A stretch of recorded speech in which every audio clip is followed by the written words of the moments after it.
Greetings, podcast listeners and earthlings. Welcome back to the Hit or Miss Star Trek podcast for episode 2 of series 2, the Borg and AI themed series. This week we're taking a detour from the horrors of the Borg to talk about a more AI-based situation. So we're looking at It's Only a Paper Moon from DS9, which features quite heavily the Vic Fontaine self-aware hologram. But as you know, I don't do this on my own. I'm always joined by a guest, and it is a returning guest for the first time this series. In a sense, it's somebody who joined me to discuss a little bit prematurely our dissatisfaction with Paramount when they were taking Discovery away from us for a while there, for about a week or so. And if you follow my other podcast channel, the Silver Screen Podcast, we also did a fantastic review of Die Hard just at Christmas just gone. So do check that out. If I do say so myself, that was good. And it is a guest so awesome that he only has to be known by initials. So welcome back, DK.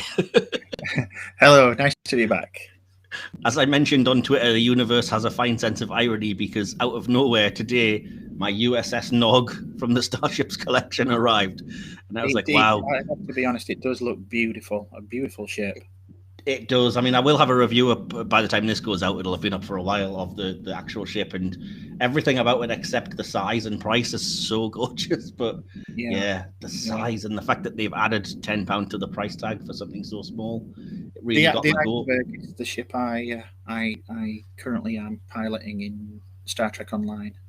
Oh, it's fantastic. It's a great little, it's a lovely tribute that they did, that they named it the Nog, and you can kind of track that character as the first Frankie captain and stuff, but then the added touch of calling it the Eisenberg class. I think really, it's very much appreciated, and it is a gorgeous ship to have named, you know. Anyway, so yeah, you can probably check out my review of the Nog, but it just felt weird that when we were discussing a very Nog-heavy episode, that ship came and it wasn't pre-ordered or anything. It was just like, do you want to buy this now? Meanwhile, I'm still waiting on the Cerritos that I've paid for like in late November last year. You know? Yeah, I'm now trying to decide which ones I want, because the two that were ordered the other day arrived, and I think, oh God, they're so pretty. I need to get all the ones. Which ones did you order, out of curiosity? I got the ship from Captain Proton. I've got that one. That's so cool, isn't it? It's really good. It is. I was surprised when they turned up. I was thinking, oh, please be good, please be good. And then I opened them up and I thought, oh God, my money is just going to go so quickly. And the other one was the USS Aventine from the books. Oh, I haven't got that one, but I did see. Yeah, it's a lovely, sleek design. Yeah, it is. Yeah. And being obviously on the book trip recently, I thought, oh, I have that. That's cool. I'm wondering if they're ever going to. I mean, obviously they've done the Cerritos. I'm wondering if they're ever going to get to the Protostar.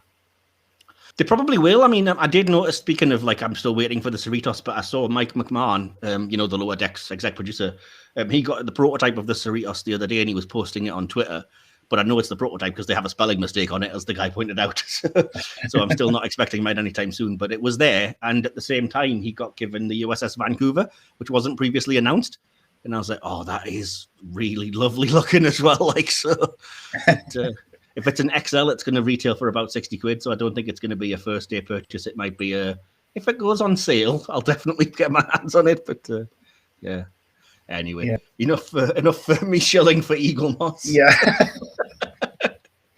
Well, you may as well just I'm wanting this ship. Hopefully, Eaglemoss might hear you and think, yeah.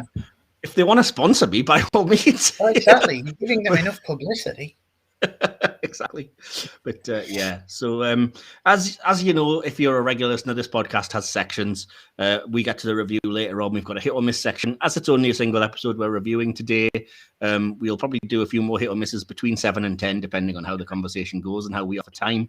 But, something that we've already kind of got into when we came for our little rant episode, but the first section, of course, is getting to know you type thing, and it's the section that I call Hailing Frequencies Open. Hailing frequencies open, sir. Okay. We already addressed when you were last on, obviously, the things that I was asking new guests, which is like the favorite episodes and favorite Trek series and stuff. So I have a few returning guests this series, and I decided what I would have to do is come up with a new question for this section. And the question that I came up with in my infinite wisdom is this. What would you say are your top 3 characters from anywhere in the Star Trek franchise? Great. Spot.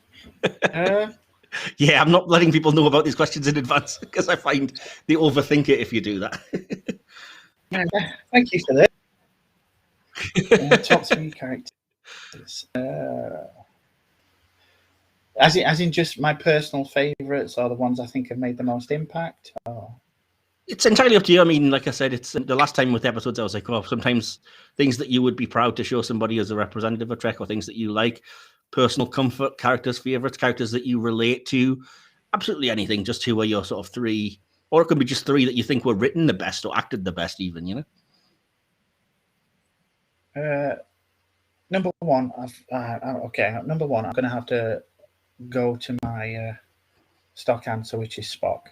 He is Star Trek. Anybody that knows Star Trek knows Spock. He was in the original series.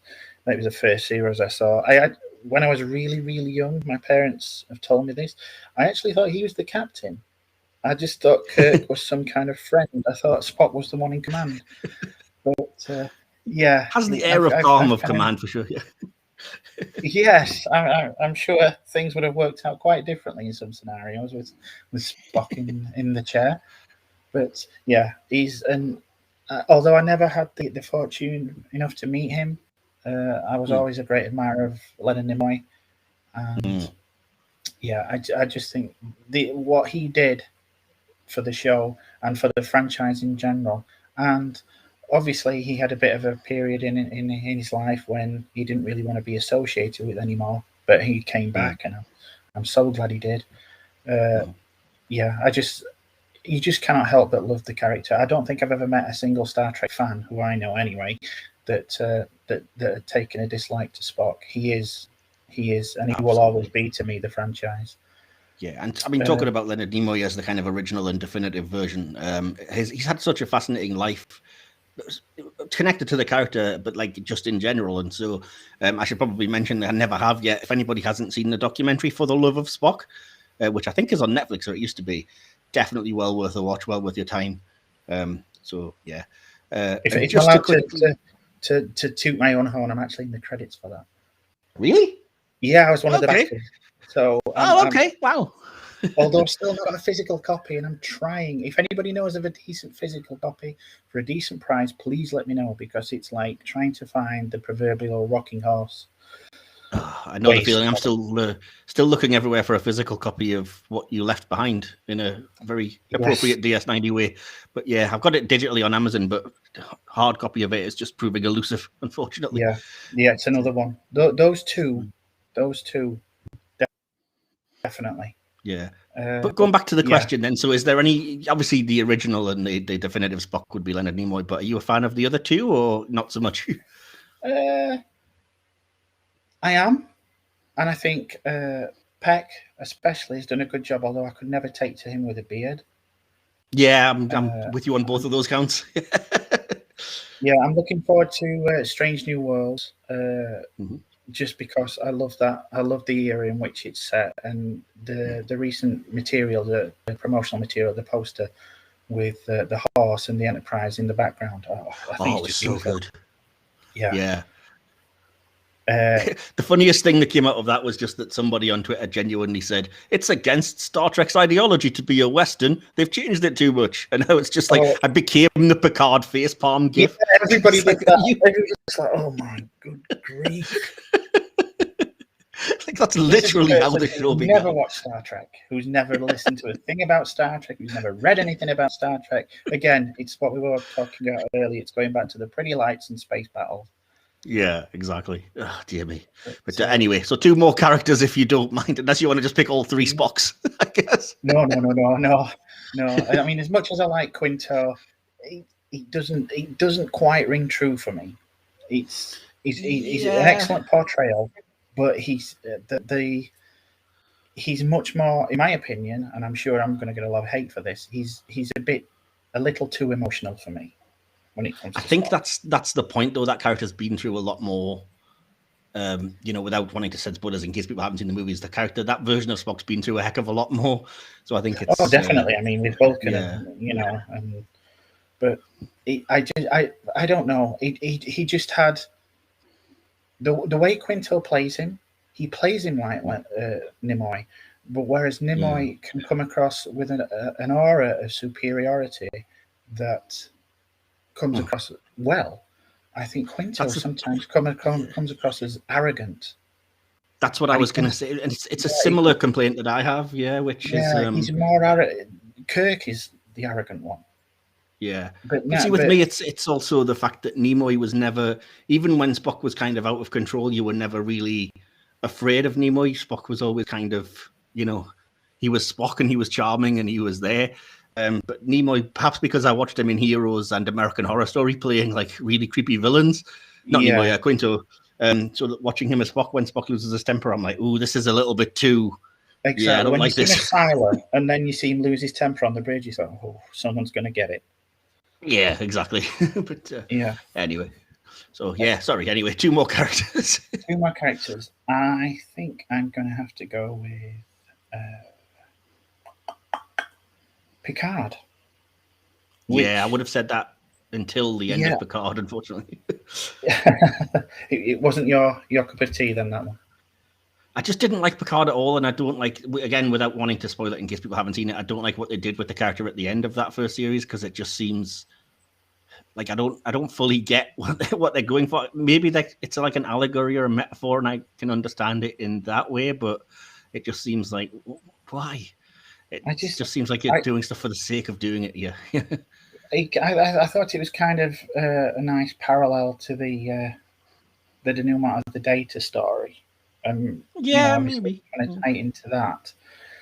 I don't know 100% where they were trying to go, but I did enjoy the ride, and there were certain things that brought back, as they say, the feels. I'm not sure if the kids say that anymore. I'm very old, so probably not. Well, I do.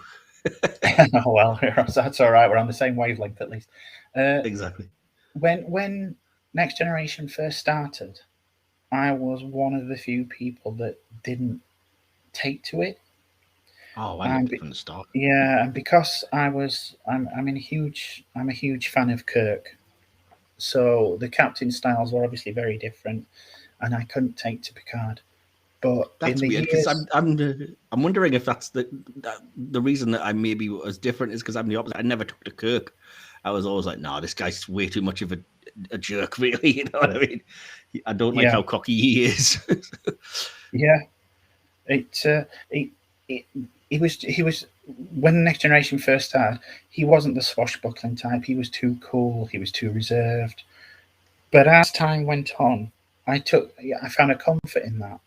And now, if I was faced with a choice, if you could be on a ship that were captained by any particular captain, would it be Kirk? Would it be Picard? It would be Picard every time, because I would feel like I'm more likely to survive the experience. Yeah, exactly. Yeah, I think that's the case. Picard was always the diplomat, whereas Kirk is the shoot first, ask questions later type, I guess, isn't it? So. Yeah. And I've grown to respect Patrick Stewart as an actor, because I'd never heard of Patrick Stewart prior to Star Trek, and since then, obviously, I've seen him in productions of Shakespeare that he's been in, and the fact that he doesn't take himself too seriously in real life, I really like that about him. Yeah, absolutely. Yeah, that was the performance that got me into character Star Trek itself. Yeah, cool. Yeah. So what would you say as a third character then, if you could narrow it down without too much difficulty? The third one is easy, but you're going to think of it just because of the episode. And again, I'm going to get a lot of hate for this, because he was never a major character, and because of the era in which he's set, it can be touchy. But I absolutely adore Vic. Interesting. That's a bizarre choice for a character in my eye, but I can see where you might be coming from. And I have someone who will be in the audience response section that would disagree with you. But so what do you love about Vic Fontaine? That's a fascinating answer for sure. It's just an obtuse character to put in the middle of this station. obviously I could pick from any number of Jeffrey Combs characters because that guy's just a fantastic actor. So if it wasn't Vic, I'd probably gone for Shran, if I'm being honest. But that's a good call. Vic beats it to me. It could be the way I was brought up. My parents, my father especially, he was into the whole Sinatra, Dean Martin, Rat Pack scene. And so when I was growing up, I was pretty much raised on that kind of music. So it's, although I'm never a huge fan myself, I do appreciate it. And seeing this character come out of left field and be dumped on this station, and if it was just a character that was 1 or 2 episodes, which, he appeared, he was a bit of comic relief and then went, I could understand people's dislike for him.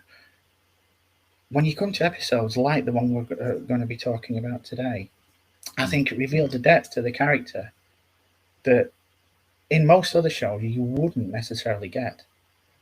Okay, fair enough. And the fact that he knows what he is, and he kind of makes no apologies for it, and he's not a bad person, he's just, again, a product in which you were raised, but there's a lot of heart in that character, and that's what I like about him. And again, it could be down to the growing up thing, because I remember James Darren back in TJ Hooker with William Shatner. That was my first experience with seeing James Darren. So to see a familiar face to me come back and play this affable character, it just struck a chord with me, really. Awesome. Well, that's very on theme anyway, so that's cool. That's some good answers. So that's awesome. I'm happy with that. So that's our first 3 top characters then: Spock, Picard, Vic Fontaine. Yes, and I know it seems a bit left field, because if it wasn't for Vic Fontaine, like I said, it would have been Shran and Cisco, because I think Avery Brooks is just, again, an amazing actor, and I had no idea. But if it's limited to 3, I've got to go with the first 3 off the top of my head and be honest. That's fair enough, but we'll say, Shran would probably be a close 4th if we had to narrow it out a bit or whatever. So. Definitely. Awesome. Well, I'll move us to the next section in that case. Then it's a section that is new to you because we didn't really touch on this during our rant episode, but that is the section that I call Hit or Miss. What about my performance? I'm not a drama critic. Right, so if, as I say, you're not familiar with it, so basically what it is I just throw out random things from anywhere in the Trek universe. I'm trying to keep them as random as I can, but also throw in some that are on theme for this series, which is obviously the Borg and the AI, advanced AI in the Trek universe. So it'll be a little bit of a mixture of both. And as I say, I'll just shout the thing out. You've never heard them before, so you don't know what's coming, and then you just tell me, is it a hit or a miss, or reasons why. So we'll get stuck straight in, and the first thing on the list for today then is replicators. That's the Star Trek kind, not the Stargate kind. The replicators, would you say they're a hit or a miss? Very important distinction, yes. So hit or miss for Star Trek replicators. Oh, who wouldn't want a replicator? Or again, the Star Trek one. Definitely hit. I would love that. See, no having to cook apart from when you want to. No having to clean up the dishes afterwards, which is even better. Yes, that's a good point. Actually, yeah. And I would normally have agreed with you all day until I was reading this research about and I think it was the entire writers' room of Next Gen that said that they hate replicators. They're the worst thing that was ever invented because there's nothing that you can really present them with that would be a challenge, because it's the ultimate god tech. They can just replicate anything. And that's why they tried to come up with these ideas of like certain things can't be, and you can't just replicate latinum or money or whatever. Because they were like, it's too easy. Everything is right there at the push of a button. And I was like, oh yeah, from a storytelling perspective, that would annoy the crap out of me if I was writing, Yeah, it is kind of a get all out. It's like the Star Trek version of Who's Sonic Screwdriver. Yes, yeah, Doctor Who, Sonic Screwdriver, absolutely, yeah, it is. But having said that, I mean, and I would sort of agree with them, but to give the counter argument to that is that we already have 3D printers, which aren't a million miles away from that kind of thing. So I kind of, it's a difficult one. To me personally, they can take it too far when you start having vehicle, equipment replicators. I mean, if you have food replicators, then obviously why not? But it does become then a get all out for plot. Yeah, and actually that's one of the things. Again, some people might have had an issue with it. I'm not sure. I went to look around these things, but that's one of the things I loved recently in Discovery when they pointed out that it's not just things magicking out of nowhere. It's like your food is your reconstituted waste, for want of a better word. Yeah. So it's like, okay, if you're actually giving me that this is just something else in a different form rather than just I am going to have magically food or whatever you want appear out of somewhere. Like if there's an exchange and a trade-off of like one material for another, then I'm way more on board with that than just like I want such and such. Now I have it. Yeah. Yeah. But I think once they introduced holodeck, it kind of became a free-for-all because obviously they're taking matter from a bank and putting it on so you can enjoy this vacation on the holodeck. So why wouldn't they have that kind of thing for the food? Absolutely. But yeah, just to give my particular actual score, though, I would say soft hit, but with the limitations in place. That, like I said, things can't just come from nowhere. There has to be some kind of trade-off, and there has to be, like I said, certain things that there are that just can't replicate because they're either too complicated in their molecular structure or whatever the reason is within story. So I think soft hit if they're used well. Yeah, I'll agree with that. But as they say, there's coffee in that there, Nebula. Any excuse for that quote? Yes. Nice. Awesome. Well, I'll move us to the next one then. And the next character on my list for today is the character of Bruce Maddox. Would you say he is a hit or a miss? He's a miss for me. Anybody that could automatically see an android as a piece of property to be exploited rather than an individual, especially when they've shown sentience, and even going on to Picard after that entire Measure of a Man, even going on to Picard after that, he still kind of never gave up. He's this little, what I would term, petty obsession. Yes, you can study the field of robotics and androids, but he never seemed to kind of let that one go. And fair as enough, a character, he just came away thinking, no. The only thing I would ask to that is that not like a perfect usage of that character's function, though? Because I'm not asking you like to say is the character likable as such, but are they a hit and kind of? I'm looking at it from a term of likable, and he's a shit. But I mean, like, is it a good creation in terms of like it's a good creation? He does get the point across. Sorry, and in that respect, he's a hit. But to me, I class him in the same function as things like the Borg. He's just an obstacle to be presented. If he wasn't going to be that character, it would have been another character, because the issue I would have imagined anyway in Star Trek would have come up eventually. Maddox is just the whipping boy that ended up with it. I would agree, and I would say that's the reason why I would call the character a miss, is that you can't call him a character. He is the personification, like you said, of an issue, and he never really gets any development beyond that. Even in Picard, he's basically he's a narrative device, and that's it. And they waste him for me. He's a cipher for a bunch of political viewpoints. And they talk about him in Picard, you don't see him for most of the series, and when you do see him, he's there for a short amount of time. There's a fascinating story there with the fact that Data not being emotional just doesn't have a grudge. And so you get, I think it's Data's day when he reveals that he's like writing to that character with like the specifics of his day and stuff. And I was like, that would have been fascinating to see. But we never see that in his actual appearances. He's just, like I said, like, you're a jerk and you're the problem that we've overcome this week, you know? It would have been nice to see. It would have been nice to see him on the receiving end of some of these letters and develop him more, even as a background character. You know, like they did with Barclay in Voyager. Just have a kind of cutaway every so often. And would it annoy him? Would it frustrate him? Would he have come around in the end? It does seem like a bit of a waste. I think it's a chance to have shown us real growth, because that's certainly the implication, is that because Data doesn't hold a grudge, he's like, oh, wow, this is, you know, maybe I've been wrong about these supposed machines, and I'm taking these letters and studying this guy's daily life, and he's being kind enough to let me. And like I said, there's a chance to really have grown that character beyond it. But for all we know, he never grew because we never got to see it. No. And what we did see, there was very little growth. But when there's very little there to begin with, as a character, miss, as what he represented, miss, if only for the fact that they could have done so much more with him past simply having him as a antagonist. Yeah, and I'm just on the same page with you, really, so I could just echo what you said. So awesome. So the next thing on my list is an episode of Next Gen with a very weird title. I'm hoping it sparks the memory banks, and you know what I'm referring to when I say it's the episode 11001001 from Next Gen. Is it a hit or a miss? It's a hit. The reason why is I'm surprised. My capacity, being as old as I am, for memory and memory lapses and recognizing names of episode titles is appalling. Okay. For some reason, I can remember 11001001. It was the episode where Next Generation first clicked for me.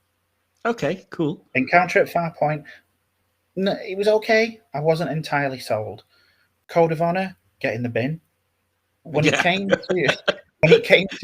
that one, that's when the potential for me started to appear. I loved the binars. Well, I loved them at the time. On our recent rewatch, I wasn't that keen.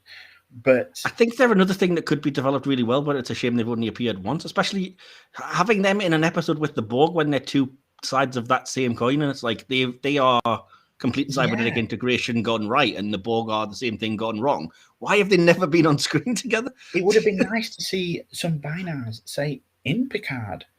Yeah. Just, say on the cube reporting to Hugh or something like that. It would have been nice to get little touches like that involved. But fair enough. When I first saw it, that was the one thing that, for some reason, as aliens, they clicked with me. Yeah, they are, because they're so alien, and it's such a cool idea. Really, yeah, so. the kind of subplot with Minuet.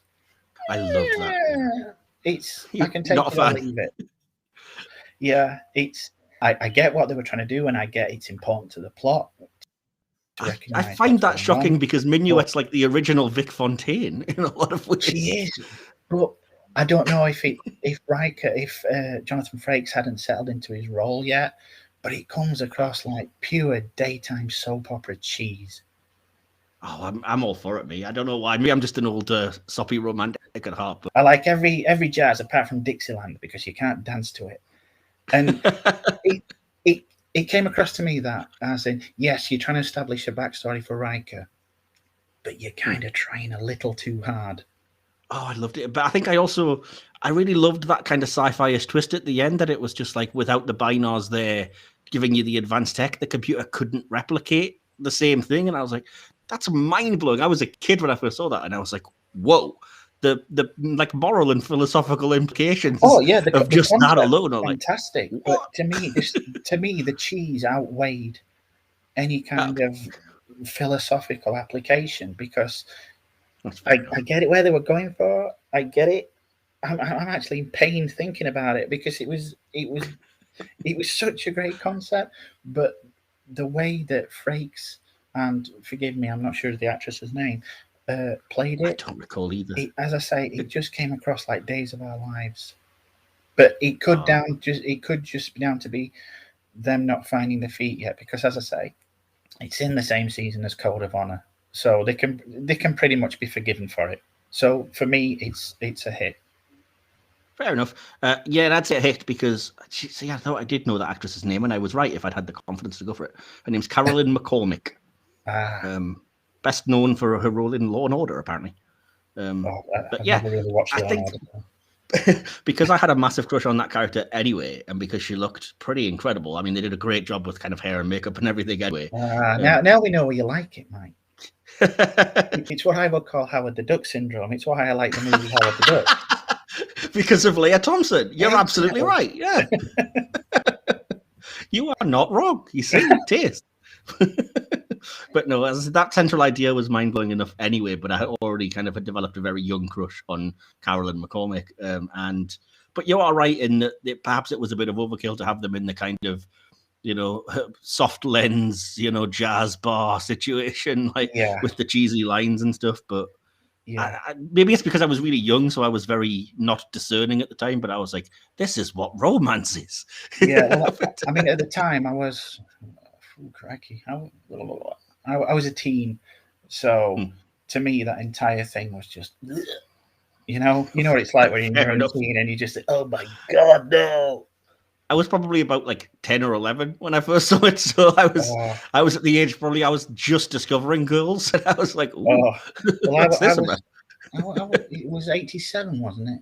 So I would have been 13. It wouldn't have been 87 when I watched it, because we always got things a year or two after the Americans, and it wouldn't have been the first time around that I saw it either. So it's probably more like 1991, 92-ish. Oh, I saw it before that, because we used to have a couple of video stores that would get in tapes. They had one tape with Encounter at Farpoint, which I ended up buying and just wore it out because I watched it that many times. And every so often you would get another couple of episodes, and it was very spotty, and it would show the entire Next Generation crew on the cover with the view screen from the bridge on the back. And I remember there was, every time you would go into the video store and you see Star Trek The Next Generation and it had got a little different image on that view screen, my blood started pumping. Like, I remember going in once and seeing the Enterprise firing against a Ferengi ship and thinking, that looks like the best thing ever. And then watching the episode and seeing Riker do that, Tasha, anybody? Yeah. And thinking, okay, the image was better. I kind of like those early episodes, but it's been a while since I've seen them. We'll get to them and for review purposes, I'm sure, at some point. But as I say, I wasn't even really a Trek fan at the time I first saw that particular episode. I think it was just kind of something that was on at a random time on BBC Two, and I was either doing homework or something, and it was just on, and I was paying half attention. But then I saw this gorgeous woman and was like, "What's this storyline about?" And then I was like, "These aliens are really cool. They're kind of." He was hooked. They're kind of clones and cybernetic, and then like I said, the fact that it ended with that almost Twilight Zone-y type thing of just like computer replicate the same character, and they couldn't, and it was like, no, the Binars with their advanced technology created a very sentient, very real woman kind of thing, and it was like, it did have that Twilight Zone kind of ending, yeah. Which, I mean, that was the first time I'd experienced like a twist ending, I guess, at that point as well. So. Fair enough. I'll go to the next thing on the list anyway then. And the next thing is the character of Juan from Star Trek Voyager. That's Juan, not Juan. Just to clarify. Crikey, this has slipped my mind completely. The character, it's from the, I think, second episode of Series 5 when 7 of 9's nanoprobes infect the Doctor's holometer and create like a 31st century Borg. Who's not part of the collective, and he's basically kind of joins the Voyager crew and becomes. I actually really enjoyed that episode. Okay, cool. I can't remember. I can remember. I can glean it. 7 of 9. I'm just looking it up here as you talk. Okay, fair enough. That's good. Yeah, I actually liked it. I like the. I won't say updated, considering it's set in the future, but I like the future version of the Borg. It looked futuristic. Yeah. I'm with you on that, absolutely. Any other thoughts on the episode? I honestly, as I say, I only watched them for the first time a couple of years ago, and it's not really remained in memory. All I can remember, I mean, there's episodes that I remember liking, and episodes not liking, and episodes I absolutely loathed. But the episode that was one of the ones that I really enjoyed. I'll go ahead and I'll give you my thoughts because I've seen it a lot, so I can probably talk a bit more on it. But I would say it's a massive hit. I love the idea of it, of like a Borg that's so advanced that even the Borg would want to catch him, but he's not part of the collective and stuff. But mainly, I just think that central performance. It's an actor called J. Paul Boehmer, who also played the Nazi captain in The Killing Game, if you remember that, the holodeck episode. Right. Yeah, and it's crazy. It's crazy to me that those two characters are night and day. Like, I hate that Nazi hologram commandant so much, but yet I kind of wept for the loss of the character of Juan, played by the same exact actor. It was a very good episode. Again, it's something that you would have liked to have seen stretched out for maybe a season. That might have worked really well, yeah. Star Trek, he has so many amazing concepts that it can pull from. that I'm with you. Yeah. You kind of they kind of get thrown away in all the mix, and they make an outstanding episode. But on a lot of other shows, that concept can be stretched to at least half a season arc. Well, I mean, the central kind of the threat in a way is just he's so advanced we cannot let the Borg get him. And you could do a lot with that, like you said, like a continuing arc of just like, oh crap, the Borg are attacking, and it's not about obviously the usual, we don't want them to destroy us or assimilate us. It's like, do not let them get their hands on this one guy because his technology is so advanced that we don't want them getting it, you know? Exactly. You could get a central conceit out of that you could easily get some of the philosophical moral dilemmas that you would encounter usually in episodes like Tuvix and stretch it out with a character that, you know, no offense to people that like Tuvix, could stretch it out with a character that people actually can get on board with. Yeah, because there's also the moral kind of point of that episode which gets a little bit lost in the shuffle, which is that he integrates the Doctor's hollow emitter into him. So for him to live, he takes away the Doctor's freedom, which they don't make anything out of. And again, that could have been fascinating because like the Doctor's not going to, as a Doctor, he wouldn't take life or whatever anyway. But if, like you said, that character had lived for a while longer, because he pretty much dies and the Doctor's like, right, straight in, getting me a emitter back.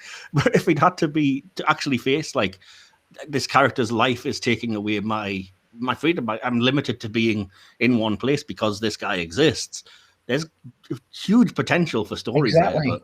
there. But again, like I say, I think it's just down to the format of Star Trek and the quality of the writers on shows like Star Trek, where any other show would take that and stretch it out, even to the point of Oblivion, where it gets completely mundane and boring.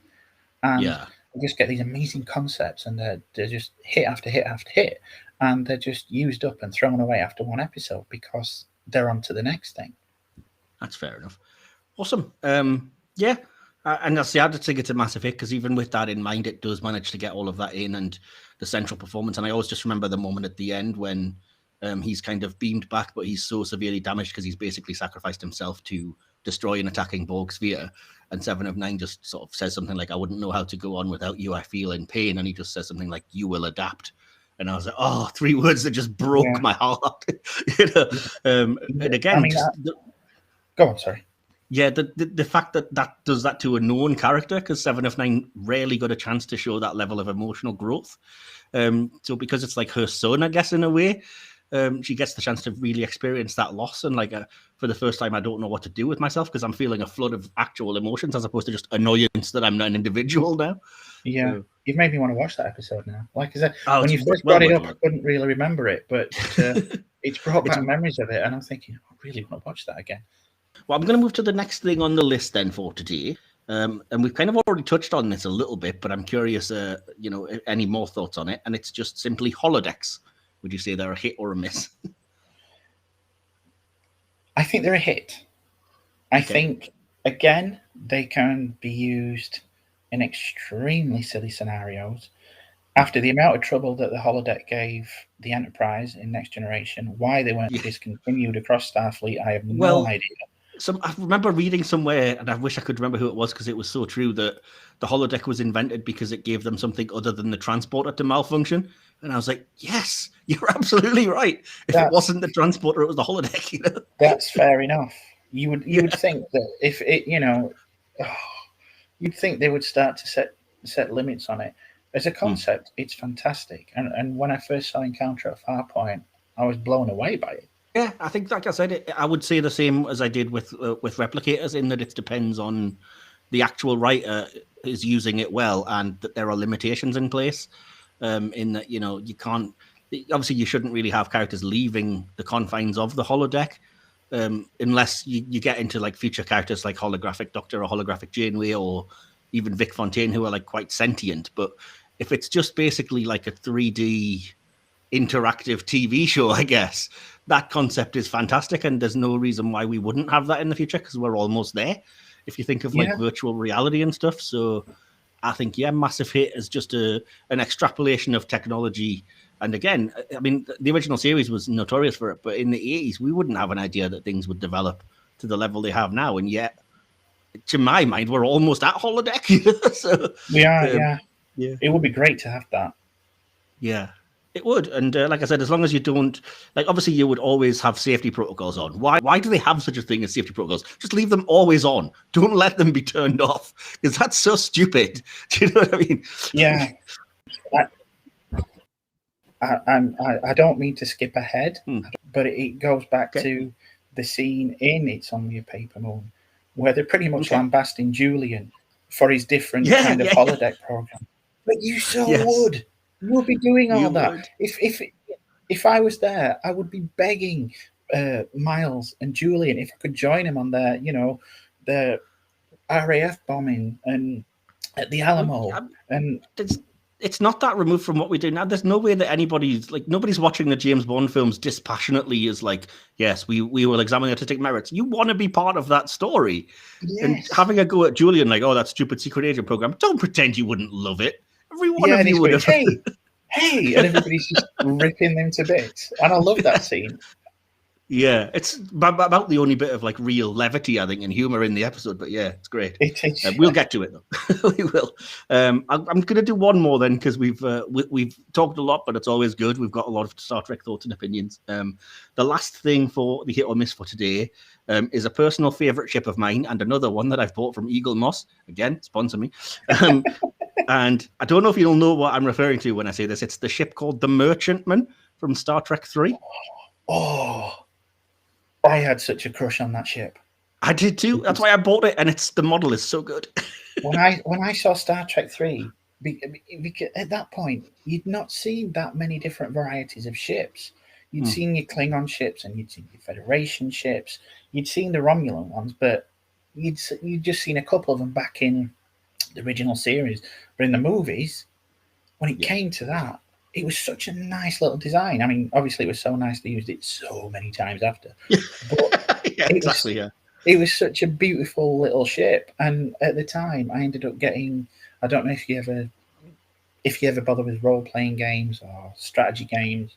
Not anymore. I used to a bit, but yeah. Yeah, there was a Star Trek 3 game, a Starship combat game, and it had a little booklet of various ships from the films and ones that they've made for the game, and I would just pore over that. Little designs of different ships, and you could get the little lead miniatures, and I was desperate to get that one.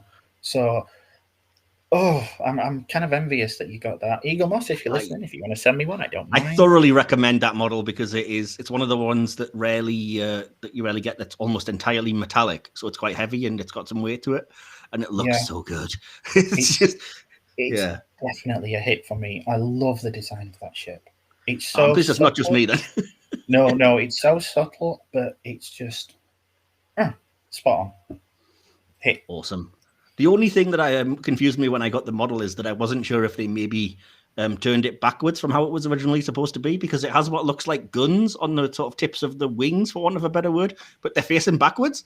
So I'm like, did they just turn the design around because it looked better? Because why would they be facing the wrong way? Anyway. It's certainly possible. Stranger things have happened.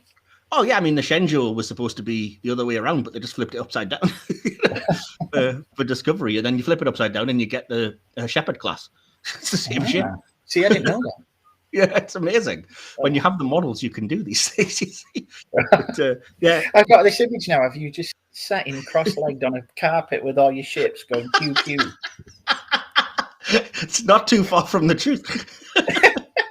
But, the most famous one, obviously, though, is the orbital space complex from the motion picture turned upside down became Regular One in Wrath of Khan. Regular One, yeah, which is amazing. That was quite clever because it looked kind of nice in both. Yeah, in both, and it's different enough. Yeah, completely.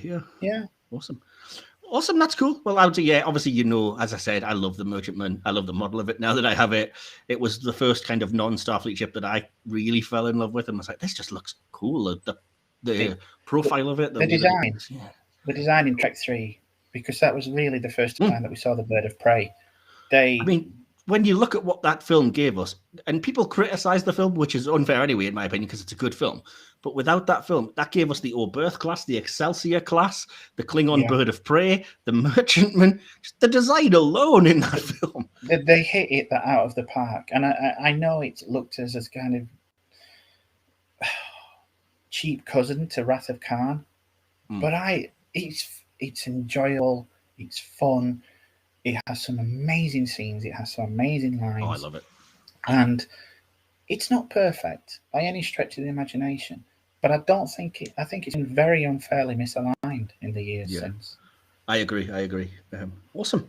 That will probably conclude the hit or miss section because it's going to be another long episode, I feel. But yeah, that was good. I enjoyed talking Trek anyway, and obviously always with people that know their stuff, which is always good.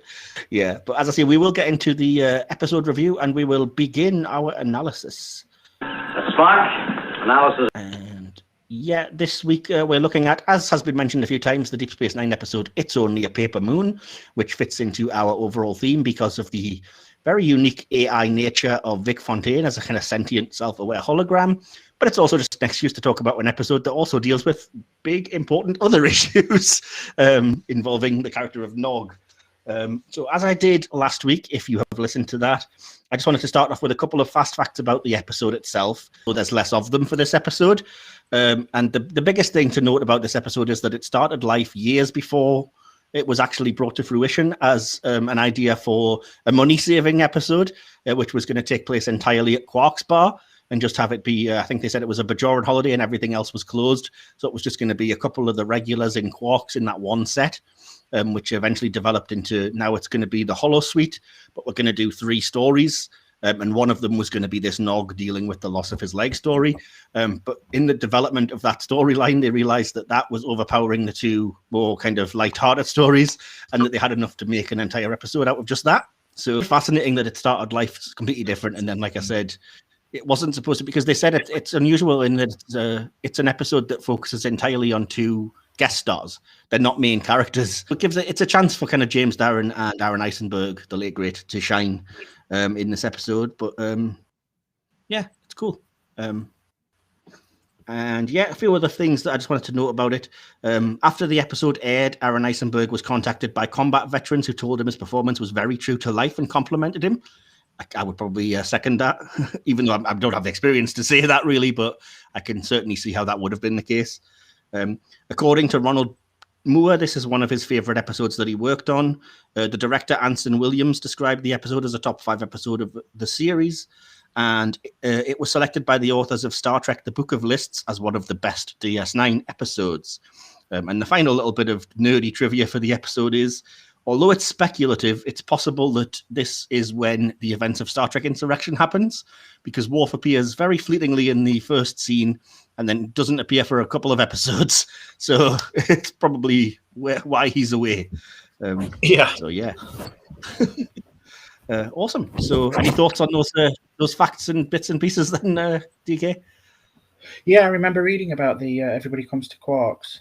I'm glad we ended up with the episode. Although I would have liked to have seen the episode Everybody Comes to Quarks, I'm glad we did end up with the episode that we eventually got. Yeah, because it's powerful stuff. And like I said, it is dealing with very heavy themes, and yet I think threads that line really well, not to get too spoilery into the actual scoring of it. But yeah.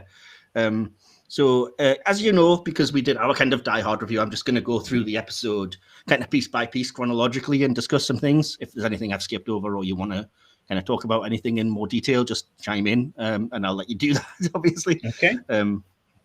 So the first thing that's worth mentioning is that this episode is basically a direct sequel to an episode 2 episodes prior called The Siege of AR-558, which I didn't watch because, you know, it's not on theme.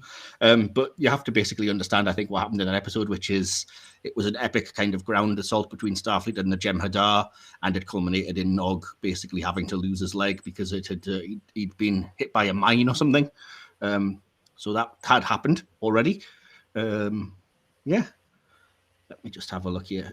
The episode starts, and the first thing I noticed is it's one of the rare Series 7 episodes in which Esri Dax is actually acting like a counselor. Yes. It seems like that was a weird choice for that character when they hadn't had a counselor previously, and she barely gets to act in that way, but throughout this episode she does, so kudos. And I think it's actually a really good restrained performance by Nicole DeBoer as that in that role as well. So it is. There's a scene later on where she really shines in that role. And okay. Yeah, it would have been nice to see more of her, this side of her, throughout the season. Could not agree more. Yeah, absolutely. Awesome. The thing that this opening scene is good, but it really throws me that they think it's a good idea for everybody to stand there and applaud Nog as he gets off the transport. And then I can't work out if it's like an example of great camaraderie or just really bad taste when they're like, medical leave, there's nothing wrong with you, get back to work kind of thing. Yeah, he needs work, lots of work, hard work, and lots of it. And you just say, okay, you're kind of laying the point a little. Yeah, exactly, yeah. But yeah, just the fact that they all clapped and stuff was like, oh, guys, was this a good idea? And then, like I said, the fact that it ends with a very on the nose, like Incredible Hulk style, sad walking away music as he like limps off screen. I was like, oh, this start is not good. I hope it's not going to be. I mean, thankfully it doesn't. Spoiler alert, get quite as soap opera-y, to use your term, as that implies. But that's the whole section at the start where Lita and Rom are walking down the corridor with Ezri. It kind of falls a little flat, and it does come across as a little soap opera, and it belies what comes later. But it does. For what it is, you just think, and again, as you say, where they're all stood around clapping, and I know in real life that when the troops come home, the families are there at the side and they're applauding and they're happy to see him because there's no ulterior motive. But it comes across as a little sadistic. I'm not sure whether we're supposed to see it as that to identify with Nog a little more. Part of it is probably also the fact that I think, I could be wrong about this, but I think I read somewhere that on the TV shows and stuff, contractually, you have to have like at least a bulk of your main characters appearing. And this is literally the only appearance of like Kira and Odo and stuff in the episode. So, and like I say, it is definitely the only time Worf appears in the episode, because then he probably does off to the Enterprise E. So I think it's a chance to give you like everybody in that one room, just so that you can say the regulars have had a scene. But again, it just comes off a little bit weird, especially when you would think they would, common sense would dictate he's probably going to be a bit tender, and maybe he would just let his stepmom and dad meet him rather than like an entire honor guard of people applauding him, Yeah, it would have been nice to see a more low-key affair. Yeah. I think it would have added to that sense of isolation upon his return. I mean, I get that at that point you're trying to get across that he feels isolated, and even in a room full of people he considers his friends, but it just seems a little, how can I put it? I think it's like the only time in the episode where he comes off as more sulky than justifiably like just shell-shocked, I guess. But to be honest, if I'd have come back to that, I would have probably been a bit pissed. Oh yeah, absolutely. Yeah. That's the thing, isn't it? But yeah, I mean, it's only a very brief scene, and it gets you where you need to go in, that you now have established that Nog's back on the station. He does not seem happy, obviously, but certainly he looks like he's experiencing some real, genuine depths of emotion. And then we head after the credits to another scene of Ezri kind of trying her best, I would say, but it's clear that Nog's getting annoyed, and he does even reference he's had lots of counselling and he's sick of talking about his feelings. It obviously isn't helping. It's not really doing anything for him. And we get the first explanation of how, even though he's walking with a cane, everybody says he doesn't need it. And, medically, there's nothing actually wrong with him. It's all in his head. And again, I really liked Nicole DeBoer's performance, because she's very, without seeming patronizing, she's like, well, no, it's understandable. It's very reasonable.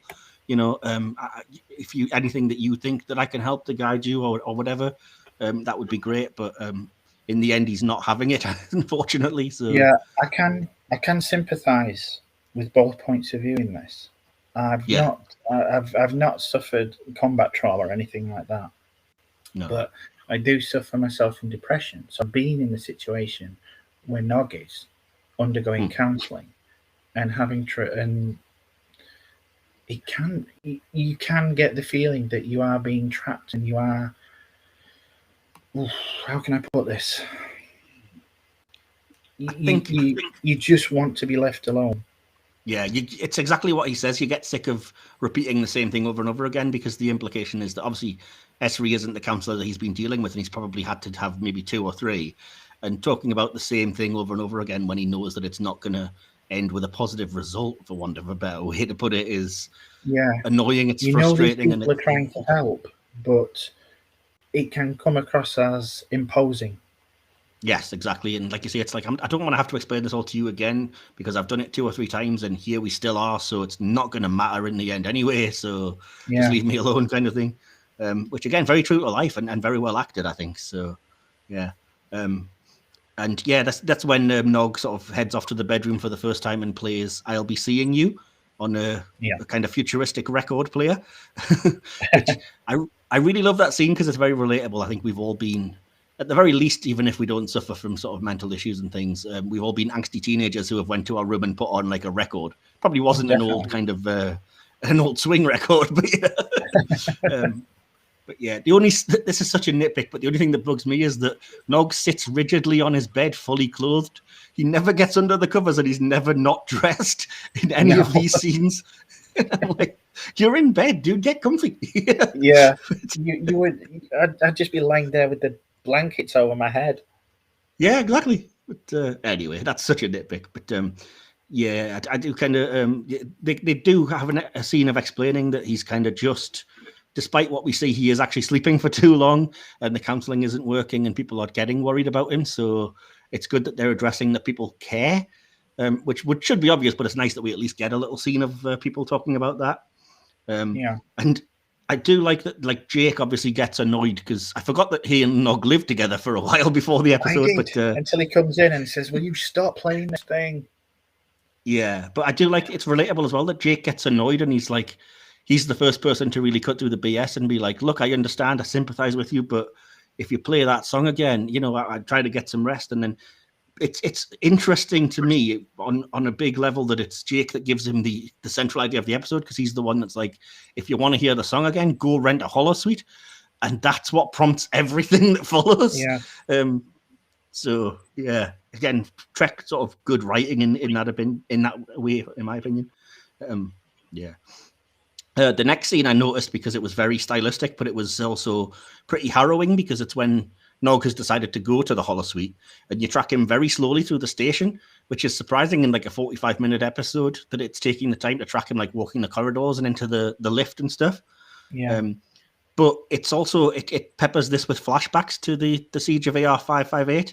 And I think it's from that episode, the horrible blood-curdling scream that Aaron Eisenberg gives. It's so friggin' horrible, man. I hate it. It's, it makes the blood curdle. But obviously, I mean, probably quite realistic, quite true to life. But, oh boy, it puts you on a back foot when you're like, yeah, I know where you're coming from now, dude, you know? So, yeah.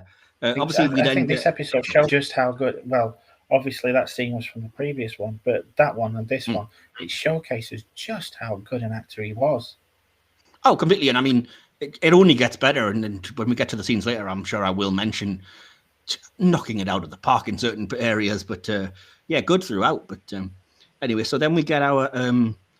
This is kind of where we come into the theme of this podcast series, because we get Vic introducing himself and talking about how...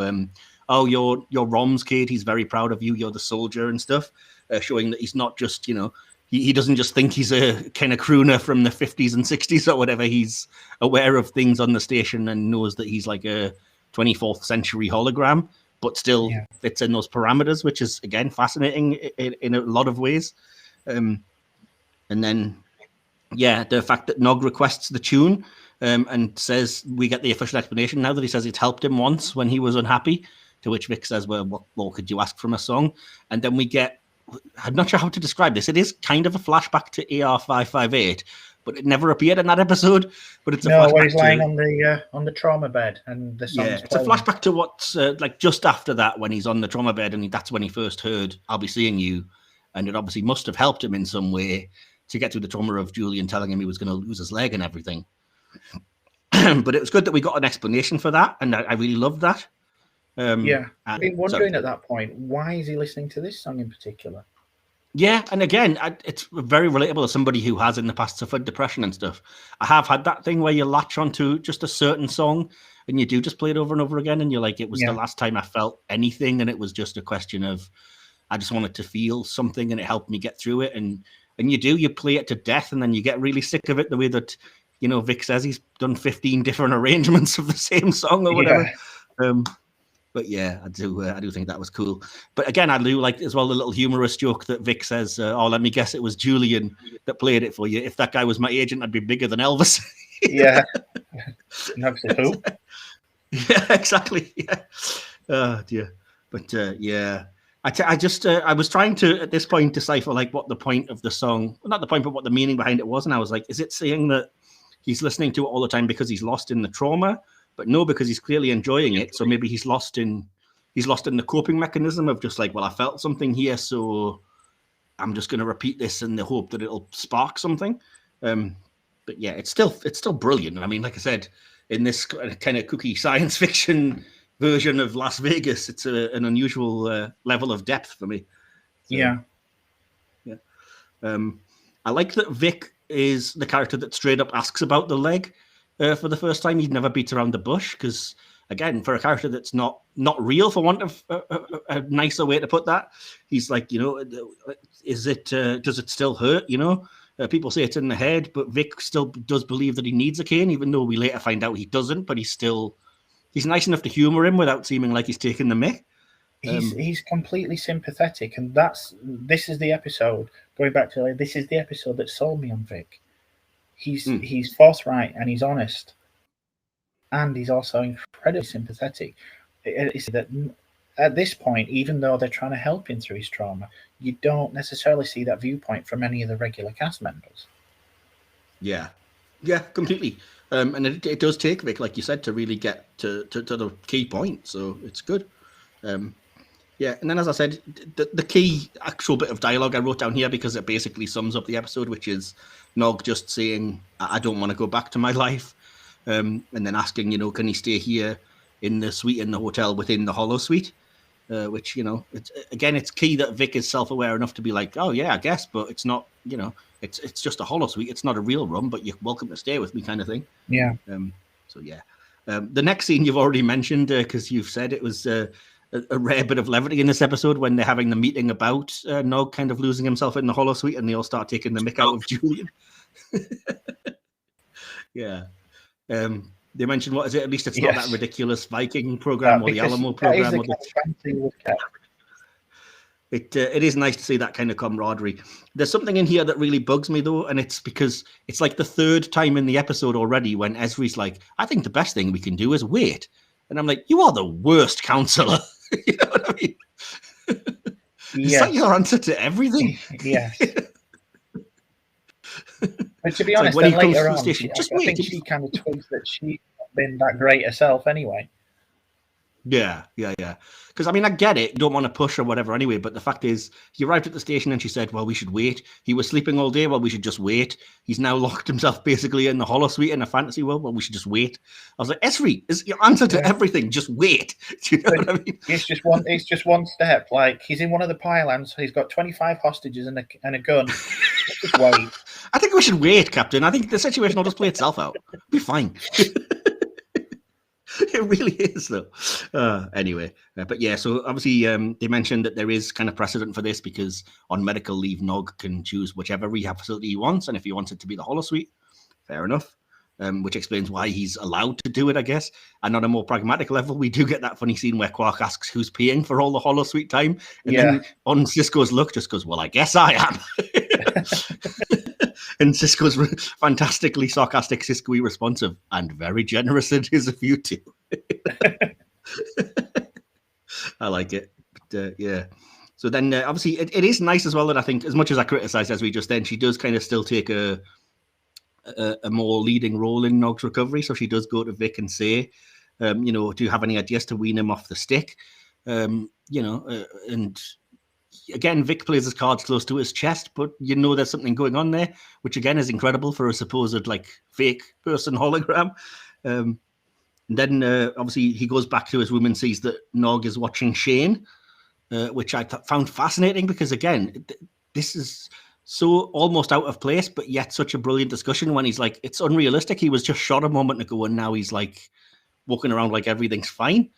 And I was like, wow, this is a shocking discussion about the unrealistic nature of war films and stuff. But he's not wrong, And it's not just war films. I think it touches upon the fact that this is a show where it has consequences. Yeah. You know, in any other show or prior to, obviously back in the original series, one episode, Spock is blinded, then he's fine. Yeah. Uhura gets a memory completely wiped. By the next episode, she's sat there at the communications desk. There was never, even in Next Generation, there were never really any consequences. And I think this is the first time that you actually see these consequences. We discussed this last week, and I would counter that that is the case, but I think the very first time we see otherwise is straight after the Best of Both Worlds in Family. With Family, yeah. Yeah, because that's real fantastic episode with regards to PTSD.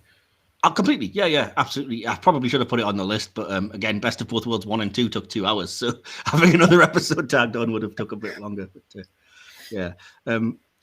I also like it when this is just purely because of me being a film nerd, but I also like that Nog kind of turns off Shane in disgust and says, "I like the Searchers better," and Vic replies, "Yeah, who doesn't?" Yeah, because yes, who actually doesn't? The Searchers is a great movie. Yeah. I love little touches like that. Yeah, it just brings the world to life, doesn't it? But it makes it feel like it's not a show, that you're actually with real people.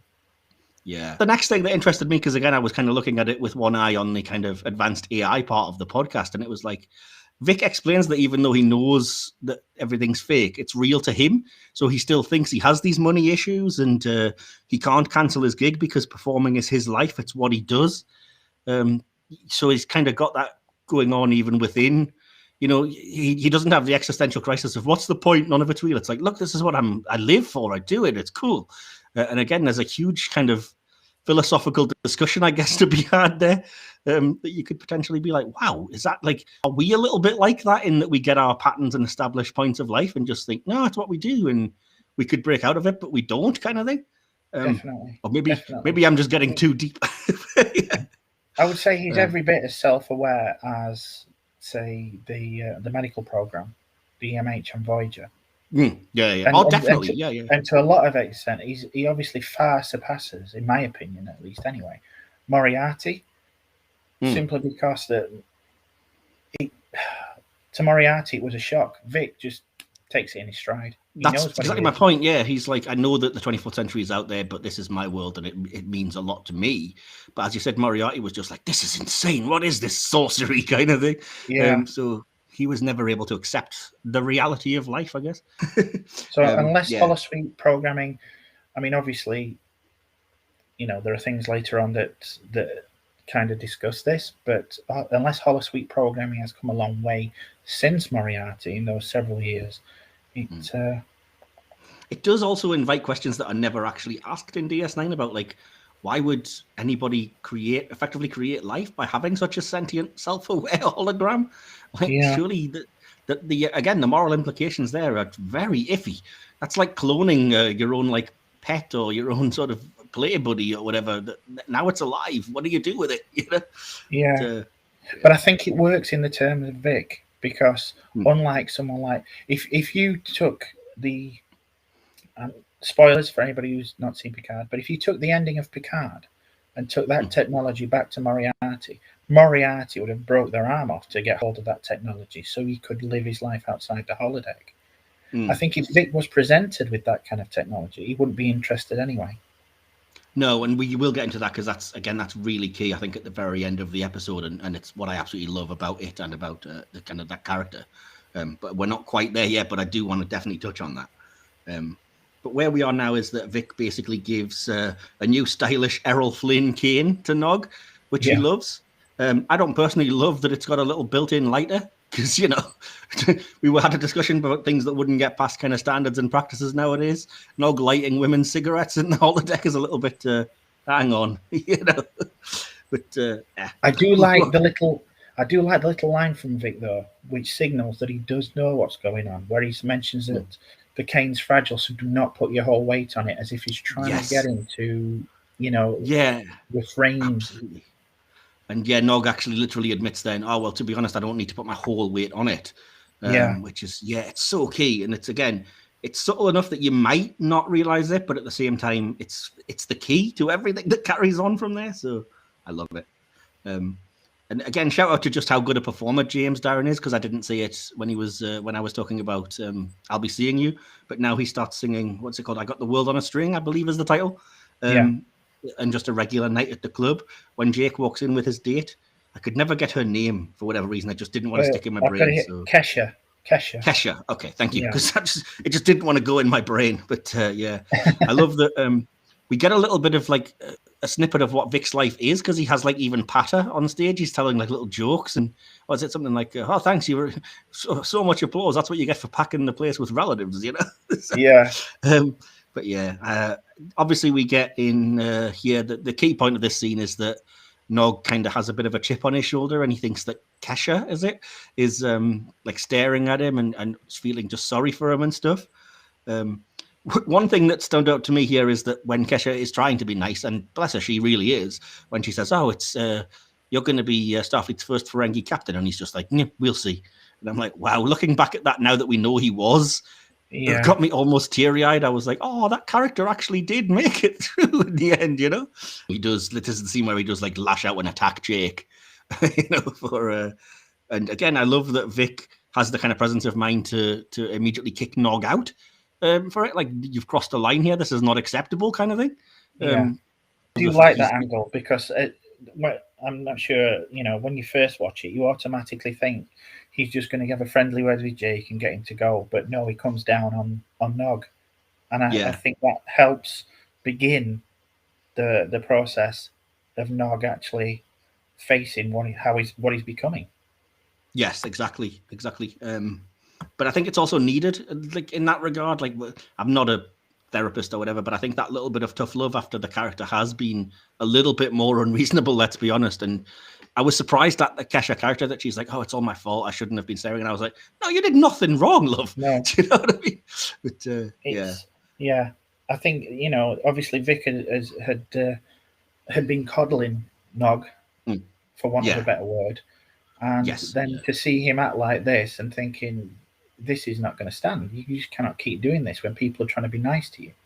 Yeah, but again, it shows that Vic has that individuality, because you could think, oh, he's just going along with it because it's his nature as a program to be like, you are my current sort of tenant or whatever. But now you see, no, he's definitely aware of there's still got to be limitations that you can't cross here. You know, you can't just attack my customers. So it's cool. Cena's back in the room. Obviously, Nog has went back to that suite. And Vic points out, you know, they called you a hero and you slugged your best friend. I'm never going to compliment you.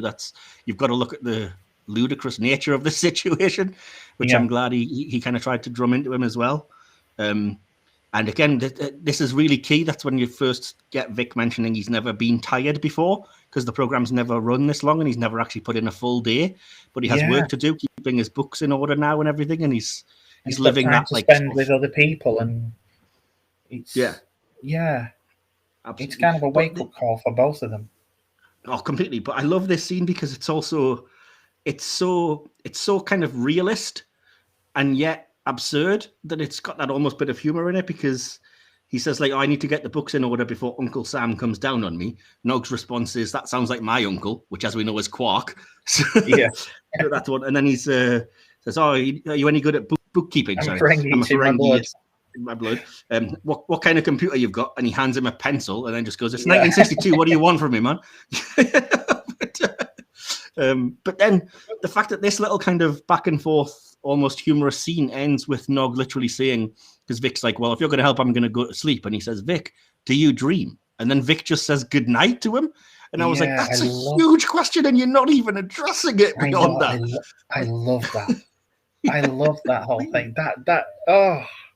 It's little moments like that get me about this episode. And when he asks him that, and you just sat there going, what's he going to say? Yeah, so when completely. I just love it. Oh, it's so good. Awesome. Yeah, because again, what answer would we want? You know, no, or maybe I do. Exactly. So the next scene is, again, as I've mentioned, Esri is trying her best, and she's back in the club. Nog's now become an accountant, and he gets the receipts from the last year. But Esri thinks finally that it's time for Nog to leave. She's decided waiting probably hasn't paid dividends for her after all. Vic kind of sort of rails back against this, ironically, and just says no. When she says he needs to get back to reality, and he says the kids had too much reality. And then again, you get the kind of the key theme of idea of Ezri saying, look, you're just a hologram, I outrank you. And then Vic quotes back the actual Starfleet regulations about, no, Nog can pick wherever he wants to be. And I was like, wow, this guy even knows Starfleet regs? I mean, come on. That's brilliant. Yeah. So, yeah, they can't force him, but he seems like he's kind of lost in a stupid fantasy almost, which then the scene transitions to the song It's Only a Paper Moon, which is obviously, literally, it's the title of the episode because it is the key point, is that Nog is happier where he is, but it's not real life, it's fake. It's a paper moon, which I always loved the fact that they chose that title and they actually featured that song, because I was like, that really just drums your entire point of the episode straight through to you, doesn't it? Definitely. Awesome. I couldn't agree more on that. It's yeah, I love it. I just think every single choice that they made with regards to this episode, well, maybe obviously not the pre-credit sequence, but everything that they've done on this episode, just perfect. Oh, I agree. Perfect. Even the fact that, like I said, because they kind of lost the other two subplots or whatever, the fact that you have time for the scenes like the scene with Jake and Kesha and Nog, I think that would have been lost in most versions of the script, but it's so key to kind of Nog's development and to show that stumble. That I'm really glad we still got that scene, and I think there's no scene wasted. Like I said, even at the start when it's like tracking him through the station, which somebody, a lesser director might be like, no, keep it pacey. We've just got to get him straight. He's in the quarters 1 minute, he's at the holosuite the next, and they actually were like, no, we'll take time and show that he's having flashbacks and everything. It's so cool. It's very effective anyway. So awesome. Yeah. Yeah, so then obviously we get a little bit of a montage over the song It's Only a Paper Moon, and Nog starts acting like a club owner, so that when Rom and Lita come in, he's like, I'll get you a seat, it's nice to see you, and whatever else. But it's absolutely heartbreaking when they mention that Rom's been promoted, and then Nog, in his kind of club promoter type way, is like, oh, we'll have a great party for you, we'll put a couple of tables together and whatever, and it breaks my heart when they're like, well, Chief O'Brien already threw a party, it was kind of impromptu, but you were here, so you missed it, kind of thing. And I was like, that's exactly, again, the economical way that gets across. Look, you may well be comfortable and safe here, but you're missing out on living life without having to actively like hammer that home in just that one little scene. It's just like, oh, that's so good. It's so brilliant. Yeah. Because it's so true to life. You do end up missing out on so much. Yeah. Awesome.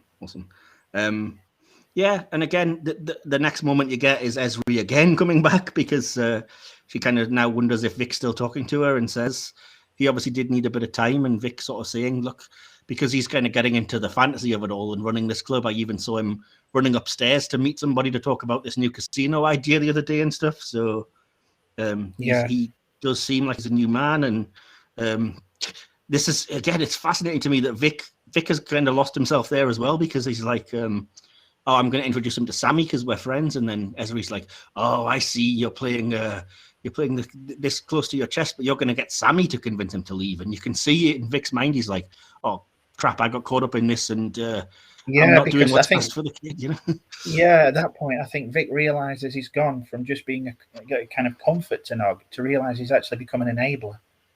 Yes, that's exactly that.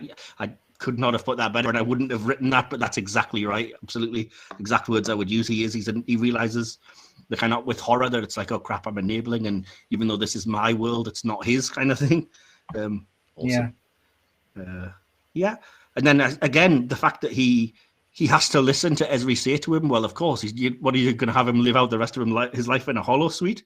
It's fair enough, he needs a break from reality, but he has to go back. And again, the dawning, and James Darren just plays it with looks and not even dialogue, the dawning on his face of like, oh crap, I've gone a little bit too far into this, and she's actually spouting a lot of horrible hard truths to me here. But and again, I thought that the nature of Vic as an AI having that level of responsibility put on him, it's debatable whether or not that's fair, but the fact that he's able to cope with it, I think, shows how much more advanced he is. Yeah. I mean, one could argue that by Ezri suggesting that, does that make him entirely sentient? Because maybe he wouldn't have picked up on it otherwise, but that's the same behavior anybody would have. Oh, yeah, because it's his life. I mean, he even says that later, and all he's doing is that he's not being selfish. He's like, oh, Nog really helped me, and you know, we're going to have casinos going, and it would, to him, it's great and it's fantastic. And if it was, you know, another hologram doing it or something, for example, it would be like, this is a great, you know, development of my life, extension of my story, whatever. But he realizes that he's kind of ensnared a real person into this fake world, and like I said, it's only a paper moon. It's not going to have the same impact. So, and like I said, the fact that Ezri literally gets the dialogue, what is he going to just live out the rest of his life in a fantasy, in a holosuite? Awesome. So then, of course, it's beautifully abrupt that it literally just goes into Vic back into the room and tells Nog, no, time to go, kid. Sorry, I've got to do this computer end program. And I was like, wow, that is straight up like cold turkey cutting him off, really, isn't it? But before we get to that anyway, I did want to make a note of some of the dialogue, because he does say, you know, Vic tries to point out to Nog, look, it's not real. And he says, it's real to me and it is to you, and don't say it's not. And then Vic says, yeah, but I'm a hologram. I've never really been running all the time, but now it's great because I have a life for the first time, and so I can see what a precious thing it is, and I have to give you your life back. And I was like, that is, between those two in that scene, it's an acting masterclass already. And yeah, just in big exclamation points, I've just put, he ends his own program. That is such a huge deal. It's just brushed over of like, he has the ability to just turn himself off, and he does it to help somebody else. I was like, that's all kinds of questions. That leads us to Nog's like ripping the guts out of the holosuite, as it says, and Chief O'Brien walks in and explains, look, Vic's matrix is different. He can turn himself off, and if he doesn't want to appear, he doesn't. And then Nog says, literally the key point, what, he has free will? And O'Brien's glorious response of, I'm an engineer, not a philosopher. So I was like, yeah, but that is a philosophical question, and it's huge, isn't it? So yeah, it's good that you're bringing it up, you know. So does he have free will? I mean, that's a discussion and a half, isn't it, for within itself? Because it certainly seems that way. If he can decide not to exist or switch on or whatever you want to call it. And as Vic said himself, he's smarter than the average bear. Yes, which again is a really awesome way of him putting it, within his like parameters, I guess, of like the 60s or whatever. But again, getting to the point, you know, he's not just a non-interactive hologram or whatever. It's awesome. And then the absolute key scene, which I couldn't possibly do justice to, but it's an absolute masterclass of acting, and it brings me to tears every time when it just starts off with Nog breaking down and saying, look, when the war started, I wasn't happy or anything, but I was eager, I was keen, I wanted to be a good soldier, and then I lost my leg, and it's now a question of, if that can happen, anything can happen. I could die tomorrow, and there's no real safety in my life anymore, and that terrifies me. You know, and then again, he's already acting James Darren off the screen, and then James Darren, almost like a tennis match, is just like, yeah, I'm going to lob that back to you with his like, look, if you stay here, you'll become as hollow as I am. You don't seem hollow to me. Compared to you, I'm as hollow as a snare drum. You know, I've now seen life as precious, and you've got to go, you've got to live life, you've got to play the cards you're dealt. You know, and I was like, oh, this is so good. This is why I love Star Trek. It's just encapsulated in this one scene. It's just so good. You know, and the fact that it just culminates with Nog just leaving the cane propped up against the holosuite wall as like a final. That's it. No crutches. I've just got to face reality now. Oh, come on! It's so good, isn't it? I have to ask you your thoughts on that scene, because you must have thoughts on that, presumably. It's that scene that coupled with the previous scene where they're in the room together. This is what cements it as one of my favorite all-time episodes of the franchise. Oh yeah, I can definitely see that. And it's because it hits home. It hits home because I've suffered from depression, and I've had this kind of talk. Obviously, not with a hologram, but it encapsulates everything, and I can understand why so many combat soldiers wrote to Moore after the episode and to Eisenberg, because they just hit the nail on the head. Perfect. Yeah. Any other show wouldn't have got it. I mean, you did touch upon, as we say, PTSD with family, but this looks at it from a different viewpoint, and how you can lose yourself after the fact. Oh, completely. Because, like I said, I can't. I've never experienced like combat or whatever, but I can understand because he puts it. The writing and the performance puts it in such good terms that it's like, look, it started and I was all like the glory of being a good soldier and keenness to get out there, and then naturally these things happen. People get injured, people die, and it's like the reality of it hits you, and you do think, oh, what, is this life now? You know what I mean? And it's hard to really get that across in any meaningful way, but my word, this scene achieves it, So. And the reaction when you're faced with something like that, when you're faced with any trauma, I mean, I'm presuming, a lot of people have gone through a similar kind of aspect with the pandemic, that they return to what they found comforting when they were younger. And there is a very real tendency to lose yourself in things like that because it is safe. You feel comfortable, you feel protected, and everything, while not necessarily happy, it's something that you can control. Yeah, it's familiar, and you at least know, you know it. You know what I mean? You know what to expect. So, yeah, it's getting lost in whatever should be comforting, really, isn't it? But again, on a more personal level, I absolutely love that he kind of he comes out to the bar now where Quark and Rom and Lita are, and they ask him if he's okay. And I just love the scripting of the response, which is just no, but I will be, because I've said those words so many times. Yeah, and it's because so. People would, well, that's it. People would say that. Now, in any other show, you'd have gone. Somebody would have give a slow nod and go, "Yeah, I think I am." Yeah. But I do love that they acknowledge that no, he's not, and it is going to take work and it is going to take time, and it's not like wrapped up in 45 minutes. That they acknowledge that, because again, as somebody who's been through depression, people want you to be like, I've done everything to help you. Are you okay now? And they just want you to be like, yeah, I'm fine. It'll be good. And the reality is that, you do find yourself thinking, no, but now maybe I will be. I can see a way when a way through it, a time when I could be. And it's one line of dialogue, but it is so important to me that that's there. So, yeah, definitely. Anyway. So then obviously we get him, we get Nog has been back to work, and it's a little bit later when he goes back into the holosuite to the club. And again, just nice, just beautiful dialogue of, you look so much different. I feel a lot older. Thank you. And Vic, thanks for giving me a chance to see what it was like to have a life. And then the absolute kicker, which the episode didn't have to do and surprises me every time. It's like, because you helped me, I'm going to give you the same treat and give you a life. Now we're going to keep your program running 26 hours a day, because, of course, Bajoran days, because they're right next to Bajor, so 26 hours, not 24.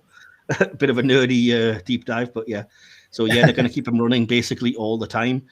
And that is such a beautiful ending for this. Like I said, the episode that has been about Nog's PTSD takes the time to address that there's also been a Vic story running here. And it wouldn't have been right to end it with just, I saw how precious life was, and I'm glad I've given you yours back. And the only possible ending, even though it doesn't immediately reek of it to you and leap out to you, is, now you're going to have the same thing. You're going to have a life. And I was like, that is such a beautiful, touching note to end on, It's profound. Life is a beautiful thing, So, and that's what I made a note of, is that he then starts doing what he loves, which is singing, and he sings, I've got the world on a string. And I said, it's quite telling to me that even though they're the lyrics from the song, that is the last words of the episode, is life is a beautiful thing. Because, that's the point, isn't it, right there? So, awesome. It gets me every time, this episode. Every time. It is. It's a very goosebump-inducing kind of episode, isn't it? So, awesome. My own personal thoughts, which I've, from the beginning, apart from the decision, obviously, of the big group applause scene, everything. It's perfect Star Trek. It is. It's one of those that you wouldn't necessarily know, you wouldn't necessarily be invested in the characters. But if I had to recommend an episode of Star Trek, it's just people dealing with their emotions. And I know that's very not a great thing to say in this current climate, but we're all human beings and we all deal with things, and that is a universal. I think that's exactly I think that's the key thing to say, actually. It strikes a chord. It does. A lot of shows wouldn't even touch upon something like that. They'd stick to the space battles and the ground battles and the politics. No one would take time out, especially no one would take time out for two relatively, in the grand scheme of things, minor characters. Yeah, guest stars, as I said, basically, really. So Yeah. Crazy. Well, so just to get you a little bit more of a kind of interest, because I'm aware I've talked a lot, but one thing I'm doing this series is to wrap up the reviews before we get to conclusions and things, is to ask for your favorite character from the episode, your favorite moment, and your favorite line, and then I'll give mine once you're done. So we'll start off with who's your favorite character in the episode? My favorite character, I do love Vic, don't get me wrong, but it's so hard to choose between the pair of them. I honestly can't put it down because they've both got such amazing lines that it's incredibly difficult to choose one.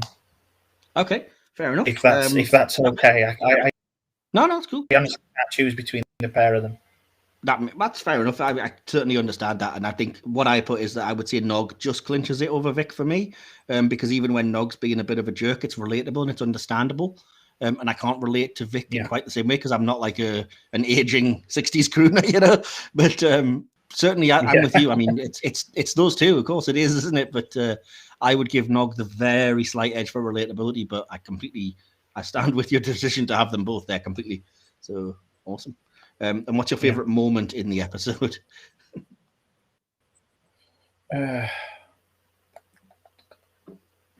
Again, it's between two. It's between the ones at the end, the one in the room and the one following it immediately in the holosuite. Okay, that's fair enough. I went with the talk in the actual kind of shot-off holosuite for me, that actual sort of just two-handed little one scene between the two of them because it's really good. But yeah, certainly the bit before it, you could tag on to that for sure. And let's see, what was your favorite line of the episode then? Well, we've already discussed it, but it's the no, but I will be. That was literally what I put as well for the exact same reasons we already touched on. That's so weird, but awesome. And as you know, the next section, although you may not know actually, because we didn't really do a review last time, but the next section is basically just my middle finger to the people that are like, Star Trek veers away from Gene's vision, because I think it's always got a little bit of Gene's vision in every bit of Star Trek. And so the section is literally called Gene's Vision. And it is where I ask, do you think there's anything that you would shout out from this episode that really speaks to the ideology of what Trek means and what people might describe and what might mean when they say Gene's vision? And I think there's quite a hefty couple of things from this episode, but what would you say? It's down to the little people and how they deal with things. I mean, Gene was always one about, when people say aliens built the pyramids and things like that, and Gene was like, no, aliens didn't build the pyramids. Humans did it because they're resourceful and they're smart, and it's those type of people that can get things done and lead to this future. And although it's just a microcosm of what's going on around him in the Dominion War, it focuses on these people. Even though one of them is not what you would call a real person, but you've got someone that's physically at ground zero, and it's through people like Nog that the larger concepts can be achieved. Yeah, absolutely. Yeah, that's basically exactly what I put. I thought that, it fits into that for me because it's ultimately just about life and all that it involves and all that it means. And with Vic, I think it's telling that you get empathy even from something which you could classify as a machine, which again, very, very Gene. And just as you said, the idea of traumas are horrendous things, but if we face them together rather than on our own, that's how we get through it. Which is basically just my blunt force way of saying in a less elegant way exactly what you just said, better. So, it's how we move forward together, but we're not going to move forward together without empathy, and that's what this episode in particular demonstrates in spades. Yes, 100%. Awesome. So we always conclude then with a very brief conclusion, if you have one, just a paragraph or two, and then a score out of 5 Starfleet deltas. Your conclusion and score, and then we'll get to the interaction after that. Problem. I've based my conclusion. It's emotional, poignant episode. It explores a very difficult subject of PTSD, trauma, and depression. Eisenberg and Darren give fantastic performances, and this mostly. It is, even though you've got the odd scene, it's a mostly two-hander episode. It's all the more incredible that they can make you feel such emotion when you consider that neither one are part of the main credited cast. Stands out for me among an Origable series as one of the highlights and demonstrates that Deep Space Nine is one of the best series of the franchise. For me, it's one of the finest demonstrations of the diverse scope of topics that Star Trek itself can explore, and personally, it ranks as one of the best episodes of Trek that, in my opinion, has ever been produced. Awesome. And I'll score out with 5. Yeah. It's got to be 5 for me. It is one of my favourite episodes. Awesome. That's fair enough. That was a fantastic conclusion. I will give mine. It's probably similarly, well, probably not as good, but we'll try. I just said it's a powerful episode that feels almost like it doesn't belong in a sci-fi show. This is a war drama dealing with the horrors of war, PTSD, injury, and facing your mortality. But then it also fits perfectly into the DS9 narrative, and for extra flavor gives us a fascinating little mini exploration of the nature of artificial intelligence and what life could mean for them. And that's what this is ultimately about, is life, living it even when it's hard, finding something to get you through it, recognizing that fantasy has its place, but life is to be lived if you want to experience its richness. A tight 45 minutes that starts very slightly slowly, but absolutely makes its point in the time given expertly. And last but not least, 2 stellar moving performances that are honestly worthy of awards. And I also gave it 5 out of 5. So, yeah, that's fantastic. I don't know why you're on about your own, disappointed in your own conclusion, mate. That's amazing. Awesome, thank you. I appreciate that, man. I appreciate it. Yeah, I think we both like the episode. It's safe to say that. Yeah, so. I get that vibe. Yeah, so yeah, safe to say. Obviously, easy to work out. The overall score for the podcast, a 5 and a 5 comes to 5. 5 out of 5, perfect score. I think it's only the second or third perfect score we've ever had on the podcast. So. Congratulations to It's Only a Paper Moon, which joins yesterday's Enterprise. So I think actually only previously we've had 1. So yeah, we'll need now the second perfect score, but very well worth it. Final section is just our audience interaction thing, which I give the very geeky Trek name Subspace Communications. Incoming transmission. And that is basically where I just basically put out on the social media, what are your thoughts on this episode? We got a ton of them last week on Best of Both Worlds. Very little on this episode, which is a bit of a shame, but maybe it's just because... I hope it's not because people haven't seen it, because they should.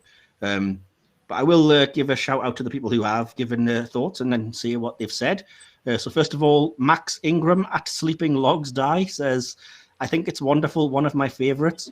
I think Nog's journey of recovery is very well done and helps illustrate that different people sometimes need to heal in different ways. Plus, James Darren is always a delight as Vic Fontaine. Fair enough. Smart bloke. Absolutely, yeah. At Niall_Maxted says, my unpopular opinion is I don't like the whole Vic thing. Not over egging it, not like hate or spoils DS9, but it doesn't click with me. That said, this episode is great for serialized storytelling, exploring mental health issues, etc. So yeah, that was the one I didn't think you would be loving his criticism of it. No, that's a fair assessment. I mean, as I said earlier, that's subjective. What one person likes, another person won't like, and if he doesn't really strike a chord with you as a character, that's fine. But the important thing is that during the episode, the message comes across loud and clear. Absolutely. Just a couple more then. The next one is Stefan Leineman at S_Leineman. This episode might be the reason they gave us Vic Fontaine. I remember I wasn't too crazy about the idea of bringing a swinging 60s entertainer to the holodeck. When I watched the episode for the first time, I thought it was okay. Later, I learned that Paper Moon seemed to be the favorite episode of every soldier that suffered PTSD. Their perspective helped me to understand some of Nog's actions, and today it's one of my favorite episodes. I love that little tweet. That takes you on a little journey through that. It is. Awesome. At Alex J. Harmon just says, a very powerful episode. It had me in tears. For me, it's a standout episode for Aaron Eisenberg. His performance is capital A amazing. So, yeah. Again, pretty much universal praise, I think, for the episode. Yeah, so, across the board, really, isn't it? It is one of the standout episodes of the series. And when that series is Deep Space Nine, that's a pretty high bar. Absolutely. Oh yeah, there's a few like this, but this is a big episode. And again, if you're listening to this and you haven't watched the episode, do please watch it. It's not flashy space battles or Dominion War developments or whatever, but it is just 45 awesome minutes of deep thought and awesome drama. So excellent. So then all that remains is for me to say thank you for joining me for a third time, DK, a second time on the Trek podcast. And do you have any kind of social medias and things you wanted to shout people out? It's been my pleasure, Mike. Thank you. No, I can not really got anything to promote. I'm available on Twitter. I've recently changed my name. I can now be found at aka Starlord. And I generally tweet about geeky things with the odd political rant, but it's only directed at those that need it. That's fair enough. Sounds like my Twitter, which you can find at Iron Mike Wilson. That's my personal one. I'm just my name everywhere else, Michael Wilson. And obviously this podcast is at HoM Trek or HoM Trek. Think of Mr. HoM, as I always say from Trek. Yeah, and again, join us again for our next episode. We are back with the Borg next week, and we are talking about the two-parter Unimatrix Zero. Again, thank you so much for joining me, DK. This has been really, really awesome. And yeah, fans, tune in again next time. And remember, we are Starfleet. Live long and prosper. Live long and prosper. And